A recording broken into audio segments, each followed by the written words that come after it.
Oke. Oke, Assalamualaikum warahmatullahi wabarakatuh. Selamat pagi teman-teman mahasiswa.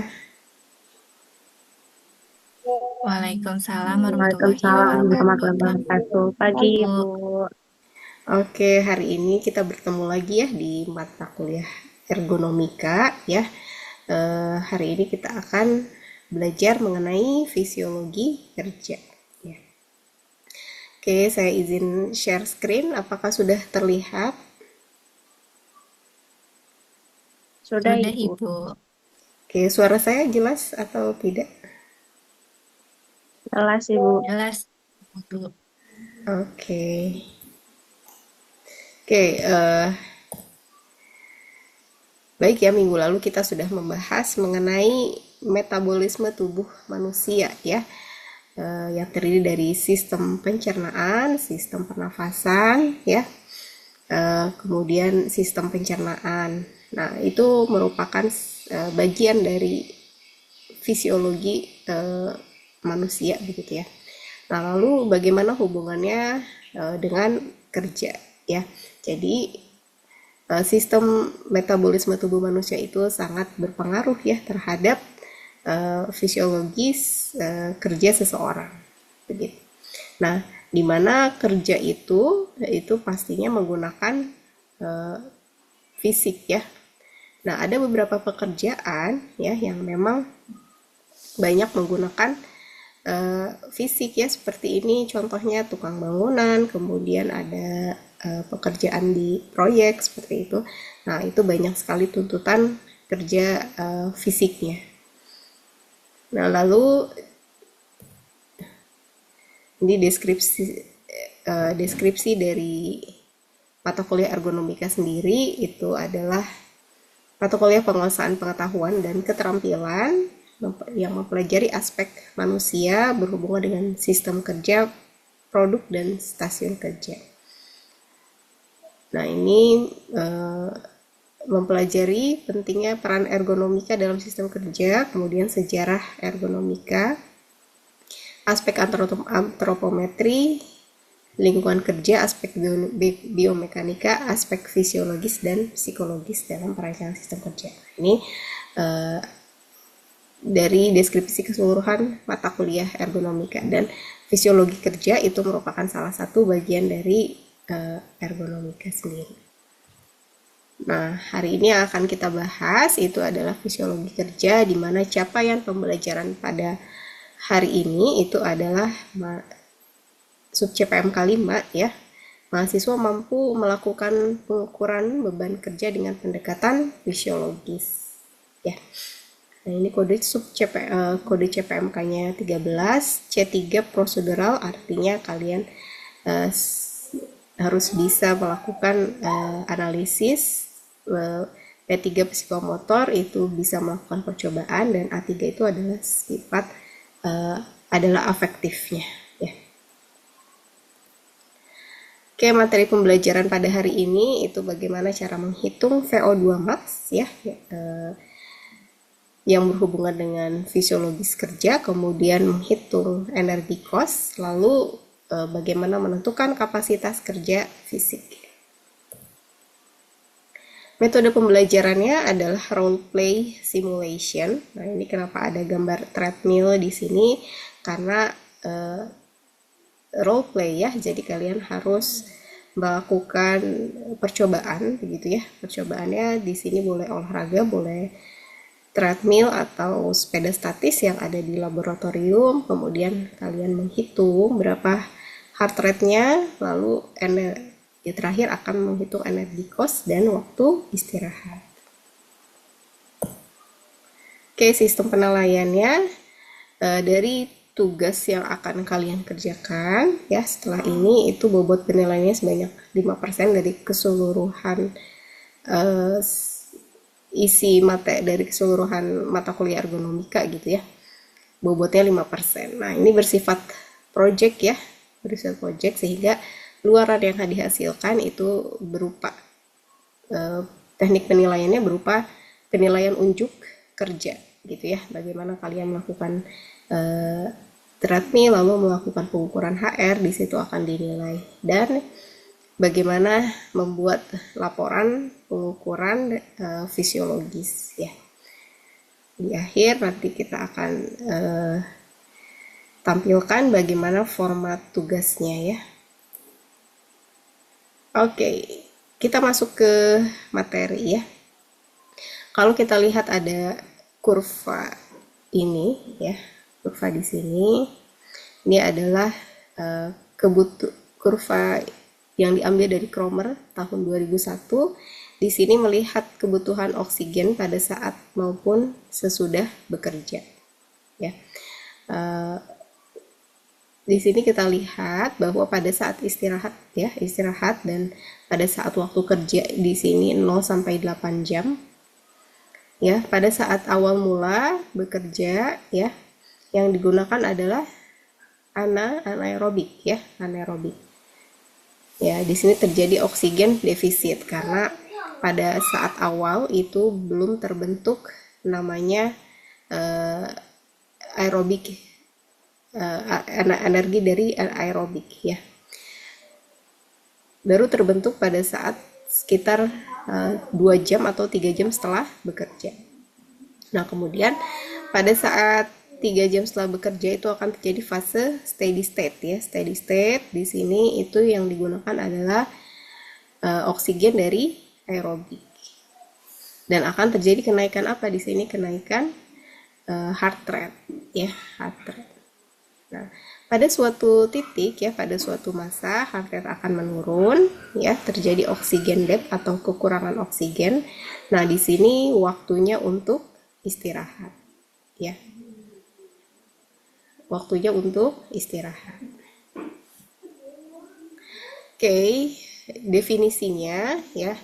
Kapasitas kerja fisik diartikan sebagai kemampuan maksimal tubuh dalam menghasilkan energi dan merupakan fungsi dari ketersediaan zat-zat gizi serta kemampuan tubuh dalam memperoleh oksigen. Ya. Nah, kebutuhan energi dari tubuh sendiri itu dari mana? Energi basal tubuh. Energi basal itu apa? Energi yang diperlukan manusia untuk melakukan metabolisme tubuh sederhana ya, seperti mencerna, seperti bernafas gitu ya.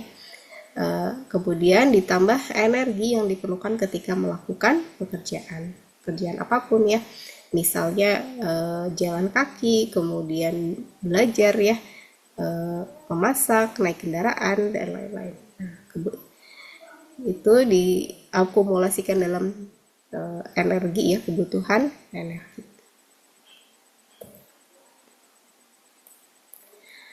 Nah, biasanya kapasitas kerja fisik seseorang itu ditandai dengan kapasitas aerobik ya.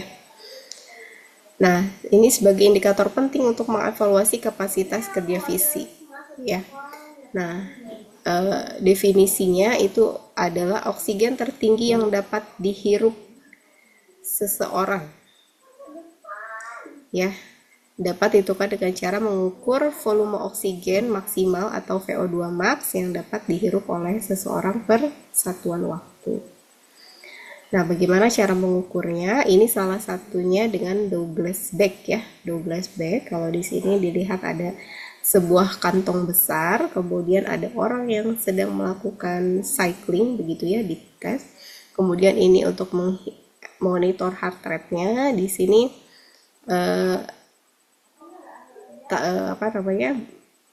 tas ini ya, Douglas bag ini berhubungan sama hidung ya. Jadi berapa banyak oksigen yang dapat dihirup oleh orang tersebut pada saat melakukan saat melakukan kerja fisik. Ya. Ini dilakukan sampai apa? Dilakukan sampai maksimum ya, kerjanya maksimum. Maksimum itu bagaimana ya? Kalau orang lari gitu ya, maksimum dengan intensitas yang lama dan kecepatan yang penuh dan hampir pingsan. Nah, itu aerobik maksimum. Nah, di sini diukur berapa VO2 max-nya. Oke. Ada dua uji. Yang pertama submaksimal test dan yang kedua adalah maksimal test ya. Maksimal test adalah pengujian VO2 max, di mana dilakukan percobaan sampai respondennya itu hampir pingsan tadi ya, hampir memang batas maksimalnya segitu. Nah, sedangkan submaksimal test itu sedikit ya, tanpa harus maksimal gitu, tanpa harus sampai pingsan gitu ya. Oke, itu ada dua, maksimal dan submaksimal test. Nah, ini untuk mengukur kapasitas oksigen atau VO2 max dari seseorang. Oke, ini fungsi ya, grafik fungsi usia dan gender, di mana usia berhubungan dengan kapasitas aerobik ya. Yang paling tinggi itu di usia 16-18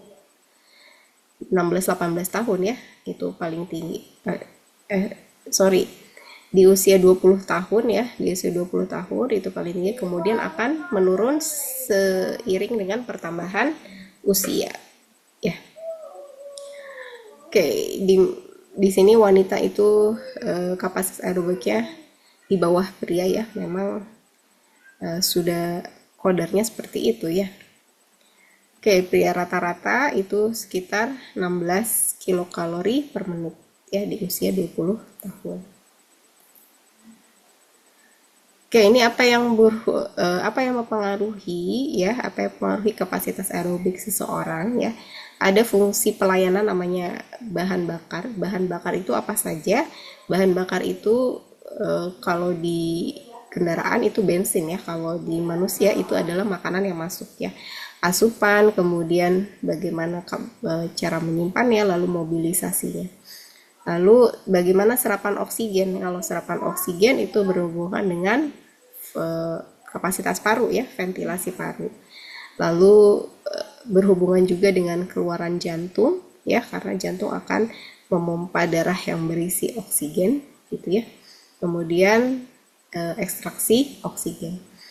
Nah, ini dipengaruhi oleh apa? Sifat latihan, intensitas, durasi, teknik, posisi, ritme, jadwal. Ini olahraga begitu ya, bagaimana olahraganya, kemudian faktor somatik, jenis kelamin dan dimensi usia tubuh, adaptasi pelatihan, bagaimana nutrisinya, lalu tembakau, alkohol dan kafein itu berpengaruh juga terhadap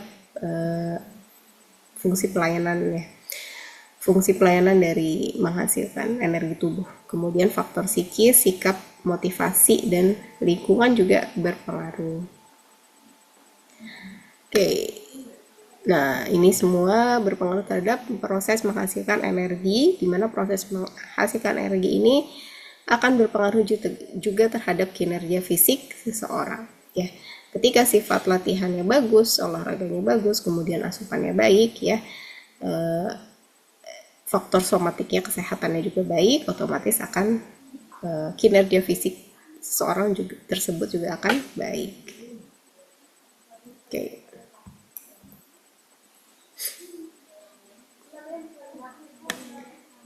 Oke, ini evaluasi beban kerja ya, membandingkan energi yang dibutuhkan pada saat bekerja terhadap kapasitas fisiologis maksimal individu yang bersangkutan. Nah, ada pengukuran langsung dan tidak langsung ya. Kalau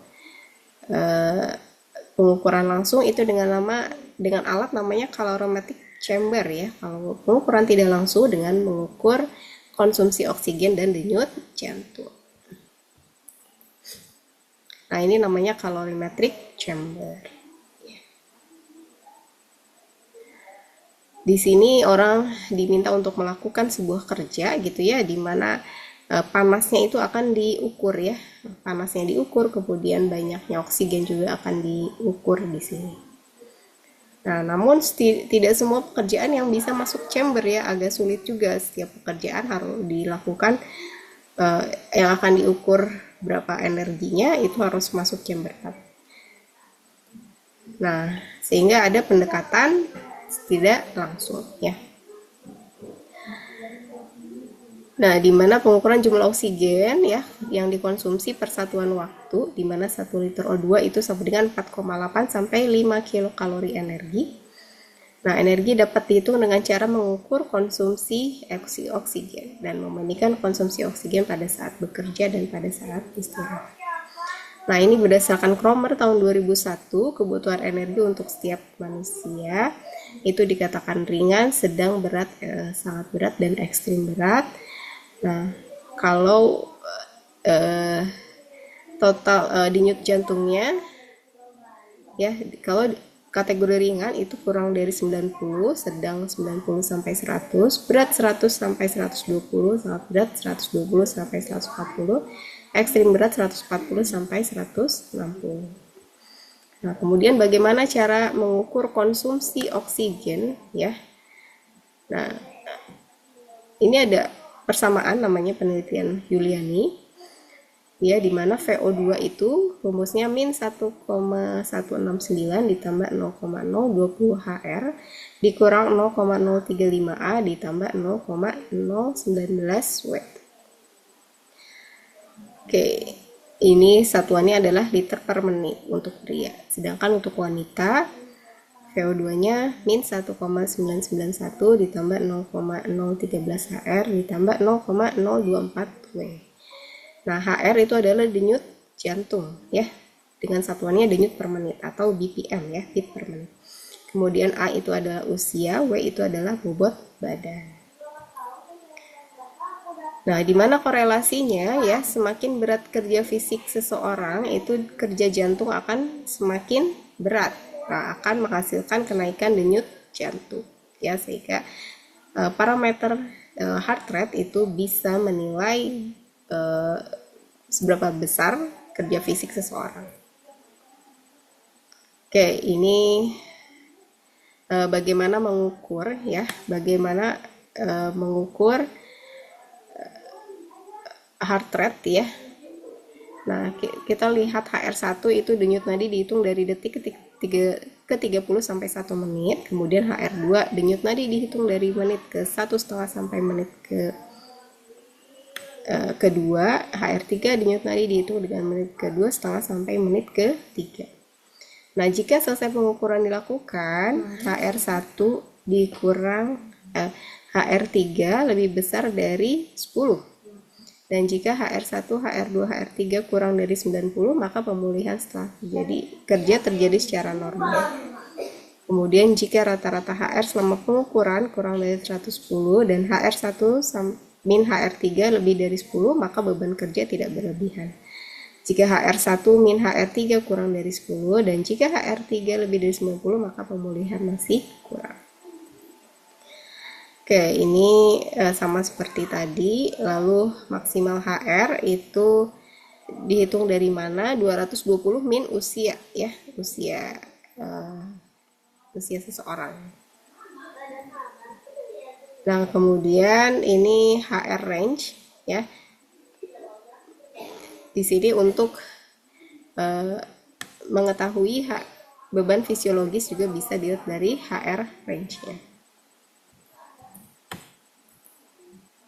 Nah, setelah menghitung HR, ya, VO2 max, lalu bisa juga menghitung energi cost, ya. Energi cost ini dengan pendekatan Kamala kanan, ya, di mana satuannya itu adalah watt. Dan rumusnya min 1967 ditambah 8,58 HR ditambah 25,1 HT ditambah 4,5 A dikurang 7,4 RHR ditambah 67,8 K, ya. HR adalah denyut jantung saat bekerja, HT tinggi badan, A-nya usia, RHR itu denyut jantung saat istirahat, G jenis kelamin. Nah, ini ukurannya adalah watt, di mana watt itu setara dengan 0,0143 kilokalori per menit. Nah, selain Kamala kanan juga ada Keito, ya, dengan rumus seperti ini. Oke. Nah, materi fisiologi kerja, ya, sampai di sini, ya, materi beban kerja fisik. Nah, silahkan jika ada yang bertanya, saya sambil menampilkan setelah ini apa sih yang harus dilakukan, begitu, ya, karena tadi role play simulation, ya, supaya materi hari ini itu aplikasinya terhadap dunia nyata itu seperti apa gitu ya. Bagaimana cara mengukuran heart rate, lalu bagaimana menghitung energi cost ya, bagaimana melakukan percobaan ya. Setelah ini saya akan menjelaskan seperti apa percobaannya.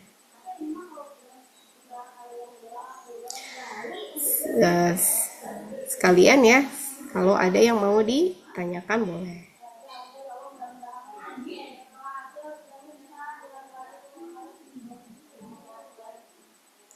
Oke ya, ini tugasnya ya. Tujuannya mahasiswa mampu mengukur beban kerja dengan pendekatan fisiologis. Nah, ini objek garapannya. Dilakukan secara berkelompok ya, satu orang satu kelompok 4 orang ya, di mana salah satu teman kelompok melakukan kegiatan fisik ya berupa treadmill atau sepeda statis yang ada di lab. Nah, ini yang harus dikerjakan adalah mengukur heart rate sebelum melakukan pekerjaan, pada saat melakukan pekerjaan, dan setelah melakukan pekerjaan. Lalu menghitung energi cost, RHR, dan waktu istirahat. Metodenya tugas berkelompok, role play simulation, menghitung kapasitas kerja fisik berdasarkan acuan NIOSH. Kemudian deskripsi luaran, tugas yang dikerjakan, lembar kerja hasil pengamatan, dan penghitungan kerja fisik. Nah, ini kriteria bobot penilaiannya. Mahasiswa dapat melakukan pengukuran heart rate pada saat bekerja. Ini dilihatnya dengan unjuk kerja. Bobotnya 50%. Lalu mahasiswa dapat melakukan pengolahan data untuk menghitung kapasitas kerja fisik. Nilainya 50%. Oke, ini tata caranya. Lakukan pengukuran heart rate sebelum melakukan pekerjaan ya. Ini sebelum bekerja itu melakukan heart rate ya. Mengukur heart rate, lalu salah satu teman sekelompok melakukan treadmill atau sepeda statis selama 10 menit yang diukur menggunakan alat ya heart rate-nya. Kemudian istirahat selama 30 detik dapat nilai P1 ya. Kemudian 30 detik kedua dapat nilai P2 dan 30 detik ketiga dapat nilai P3. Nah, di sini Anda menghitung denyut nadi ya. Kalau tidak ada alat, gunakan pakai manual ya, per 10 hitungan 10. Kalau pakai alat itu bisa keluar nilai denyut nadinya. Kemudian HR reverse ya, DNK min DNI dibagi DN max dikurang DNI. Kemudian cardiovascular strain atau persentase CVL. Lalu menghitung nadi pemulihan yang nilai P1, P2, P3, lalu dimasukin ke kriteria di sini, apakah masuk ke normal atau berlebih ya. Kemudian menghitung konsumsi energi ya dengan persamaan keto ya. Kemudian waktu menghitung waktu istirahat ya, berapa lama istirahat yang diperlukan. Oke, teman-teman mahasiswa, mungkin materinya mengenai fisiologi kerja sudah sampai sini. Kemudian tugasnya apakah ada yang ingin ditanyakan, silahkan.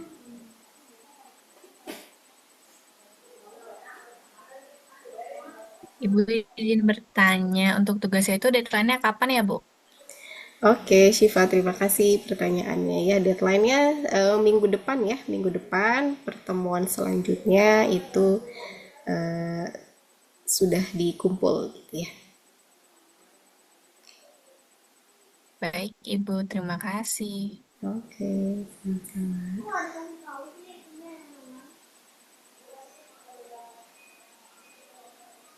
Ada lagi?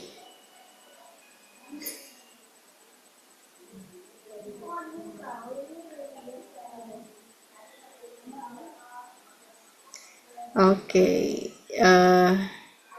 baik, kalau tidak ada ya, cukup sekian ya perkuliahan pada hari ini. Terima kasih atas atensinya ya. Semoga bisa teman-teman bisa paham ya mata perkuliahan hari ini. Terima kasih. Assalamualaikum warahmatullahi wabarakatuh. Waalaikumsalam warahmatullahi wabarakatuh. Warahmatullahi Makasih, Ibu. wabarakatuh. Terima kasih.